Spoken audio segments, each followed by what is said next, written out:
This is Bazaar Morning Call, broadcasting live from the CNBC-TV18 Motilal Oswal studios in Mumbai.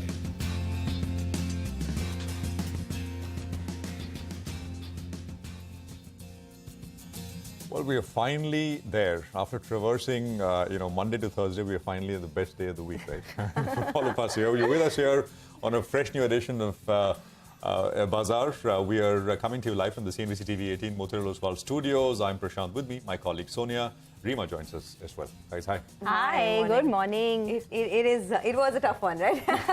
But we made it. We made it to Friday, and the Bulls didn't make it, though. I mean, the Bulls have been facing quite a bit of pressure, and I think it's after 4 weeks that we're going to see the market end in the red this week. So, those nervous 90s, as we keep calling it, is something that we couldn't cross the hurdle. A bit of a case of dashed hopes, right? Monday gave you so much hope that maybe on Tuesday we're going to get there, all-time high levels, but didn't quite. This is the worst, right? You get to, not even nervous 90s, nervous 99s. You got to within 10 paisa of a high on the Bank Nifty, and then the market went poof.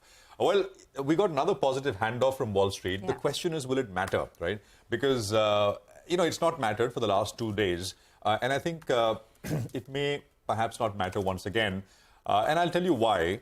The broad thesis has been that this is a pullback. The last few days has been a pullback and a broader uptrend. But what has happened is that the overall color, the texture of the market has worsened a little bit, worsened actually quite significantly, especially yesterday, even for broader markets, right? Mid caps, small caps, etc. have been strong. There's still the stronger part of the market, but it has worsened. But let me start with first things first, right? The handoff from Wall Street, which is once again positive. The Nasdaq is up 1.5%. The S&P is up about 0.9%. Data was strong. Initial claims, the Philadelphia Fed Business Survey, all was positive. There was Fed speak, which was hawkish. And markets responded. Yields went up. The 10-year went up about 8.5 basis points.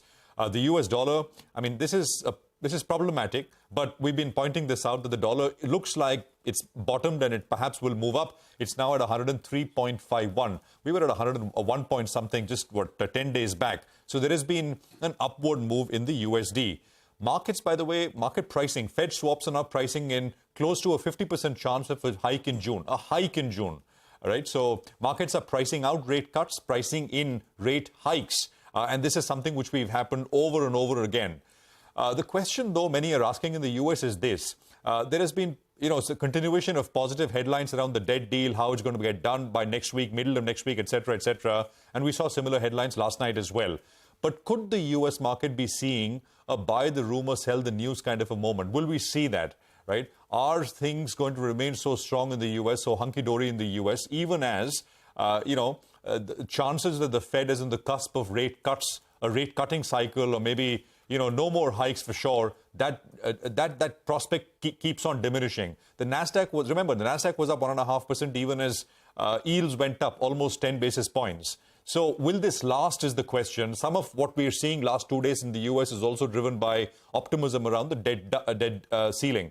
But, the debt ceiling issue is, as I said yesterday, like the boy who cried wolf, right? Never really causes any big problems. It causes some nervousness, but at the end of the day, it is done. Looks like that will be the case this time around as well. Now, the market here in India has lost steam on its own without any help from U.S. markets. Now, you can say that it is compensating for the outperformance we saw earlier, and that perhaps will be true, but it has lost steam over the last few days. As I said, the texture has worsened. Nifty, by the way, Nifty ended lower. The supports, this is the cutoff level, and we're getting closer and closer. The 20-day has also risen up. The 20-day for the Nifty stands at 18,078. We closed at 18,130. So you must, if the bulls have any hope that this is still an uptrend, this level must hold. The 20-day must hold, which is 18,078. Bank Nifty is looking a little better, a little different. It closed higher in trade yesterday. Supports for the Bank Nifty also come in at the 20-day, which is a little further away at 43,214. So, we closed at 43,752, not very far away, but these are levels, short-term reversal levels, which must hold for bulls to feel that at some point we're going to come back and resume that uptrend, resume that move higher. It's not as if a lot has changed here in India in terms of data, earnings, etc. But the market sometimes just does its own thing, and what it's doing is it is taking some of that sheen off, and broader markets are also coming under some selling pressure. Wait and watch the first 1 hour, 2 hours. Let the price action tell you. Maybe we'll see a repeat of what we saw yesterday. So no point chasing anything higher in a market like this. Sonia. Oh, absolutely. I strongly believe that the tide has turned in the global markets. I mean, you can see it in the tape, right? The US market, 3 days of gains. Yeah. Look at what's happening with Japan. I mean, that market is at the highest level since 1990. And, all the experts that we were speaking with in the last many days have indicated that Japan is the top market. So in that context, if global markets have turned the tide and if there is this fear of the debt ceiling and all is receding, then perhaps it's just a matter of time before our markets resume their upside as well. So that is the feeling that I'm getting this morning. The Nifty, however, as you said, continues to face resistance. I think 18,440 was the high that we hit on the 15th of May, which is Monday. As Rima was also pointing out, we started the week with a bang and then, it all fizzled out from there. So that's the level to watch on the upside. But give and take everything, this market has been unable to get out of the trading range, which is 18,100 to 18,400. There was also large selling from, not too much, but there was selling of almost 850 crores from domestic investors overnight. FIs continue to buy. It's been about 16 days now that FIs have been buying in the cash market. So that continues to come in thick and fast. And earnings season has been quite strong so far. Post-market as, of course, we have Interglobe Aviation. But even the larger guys, right, whether it's SBI, ITC, all the earnings that came in the last 48 hours have cheered the market. And there's lots of positives to talk about over there. So that's something that the market could perhaps latch on to. We are also going to talk in greater detail about this SEBI proposal that has come through for a uniform total expense ratio, or TER as we call it. This will, of course, bring transparency in the costs that are charged to unit holders, but we'll get into more, the nitty-gritties of that in a bit. But for now, I think the SGX is indicating a start in the green. Whether we get above that hurdle of 18,450, time will tell. But there doesn't seem to be any major trigger today to maybe get us above that. I just want to also point out that the Nifty Bank has been fairly resilient. Yeah. Take the performance of week to date. Week to date, the Nifty is down 1%, while the Nifty Bank is just down 0.1%. To put it in numbers, on Monday, the all-time high, not the all-time high level, the intraday high was actually 18,458. I think on closing basis, we went to about 18,440. So the Nifty's fallen about 328 points from that swing high, the high that we hit on Monday. But the Nifty Bank, from that high of 41,151.7, the Nifty Bank has only fallen 399 points, which basically means that the Nifty Bank hasn't seen too much of a correction. Week to date, the Nifty Bank is only down 0.1%. You spoke about good earnings overnight. It's not just, Interglobe Aviation. Even Bata's numbers look good. Revenue growth 17%, margins much better than what the street was anticipating. The margin decline stemmed at just 100 basis points. United Spirits as well, strong numbers. Net revenue growth at about 15.5%. So at least the large cap companies have reported good numbers. That said, the big bulk of the earnings season appears to be behind us. Today, 3 Nifty companies report their numbers: JSW Steel, NTPC and Power Grid.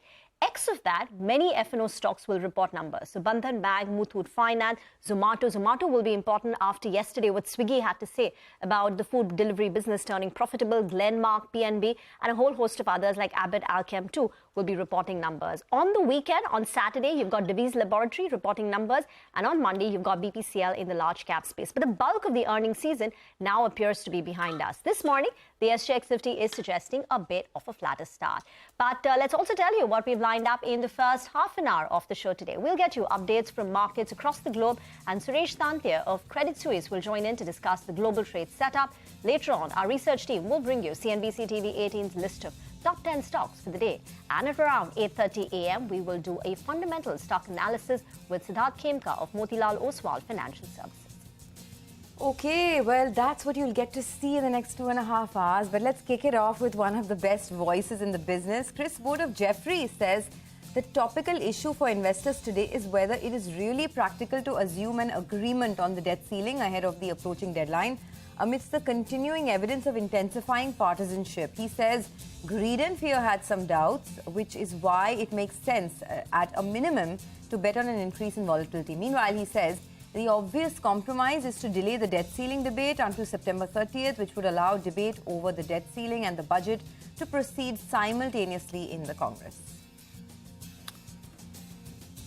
Well, let's get you some money market views as well. We have Lakshmanan V of Federal Bank who says the dollar index rose to a 7-week high of 103 plus levels yesterday as hopes of an imminent US debt ceiling deal went up. He says, added to that, the yuan fell to a 6-month low, put pressure on the rupee, and it saw a 2-month low of 82.65. Rupee did move sharply in the last 60 minutes. He says near-term forwards also went lower, tracking the overnight swap rates, and the focus today will be on Fed Chair Powell's speech after market hours. He expects a range of 82.35 to 82.88 to a dollar for the next few trading sessions.